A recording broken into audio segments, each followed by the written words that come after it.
to your California Life. I'm your host, Aubrey Aquino. TGIF, finally, I'm so excited for the show today. As you can tell, we're getting ready for the big game this weekend. And as you can see, even though my team season is long over, I do know that, I'm getting into the football fan spirit. I'm still representing.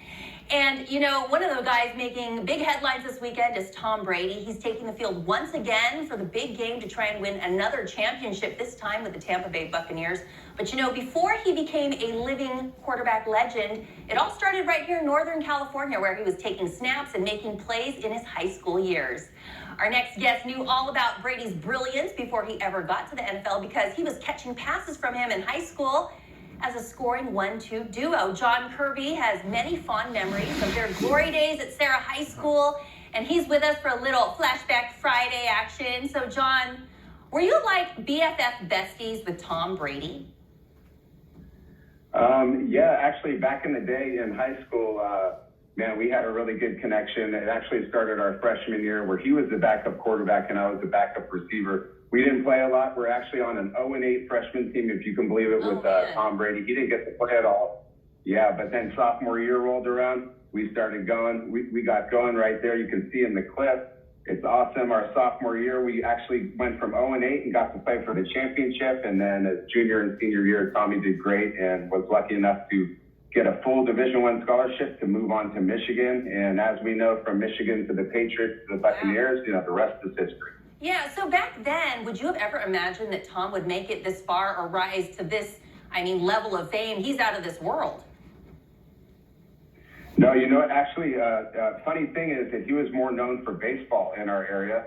He was actually drafted in the baseball draft to go to the Expos, but instead chose to go to Michigan. He was more well-known for baseball. You know, we never thought he would go this far. You know, we thought he'd probably be a good Division I quarterback, play a couple of years in the NFL, and that would be it. But, man, for it to achieve the heights that it's at, we're so beyond proud of Tommy. And the fact that it keeps going and going. And every year, you know, when we're watching the Super Bowl, we're enjoying it. Maybe this would be the next or the last year, and then it seems like 2 years later he's back, or the next year. So we're so proud of Tommy. It's just it's amazing. He is hanging in there with all those young guys. So let's throw it back to when you two were young guys in high school. We saw a clip earlier, but let's talk about that, the first comeback game that you and Tom had.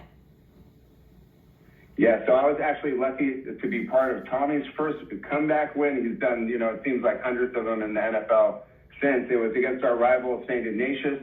We're down 2 points with 1:07 left. Tommy drove us all the way down the field, where we wound up kicking a 37-yard field goal with no time left to beat our rival by 1 point. And that was the start of something great. You could see something great coming from Tommy there. And I was so proud to be part of his very first comeback win way back when he was 15 years old. Wow. What was his work ethic like back then compared to what we're seeing now in the NFL?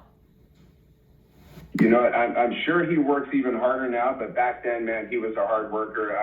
We actually had something called the 5-dot drill, where you would put 5 dots on the ground, and it was for footwork. He actually went and put it in his own garage and would do it nightly.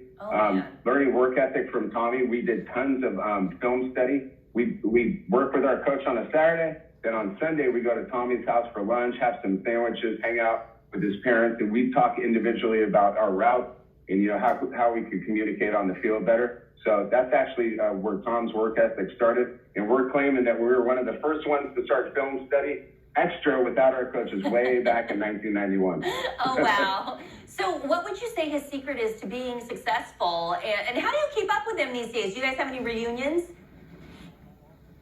No, actually, I was lucky enough to talk to him this past Sunday after the NFC Championship game. I keep in touch with him on text and email a few times a year. I don't like to bug him during the season, but you know what's great about Tommy? Part of the reason why he stayed so successful is he stays close to his roots. He's got a great family foundation. His family is amazing.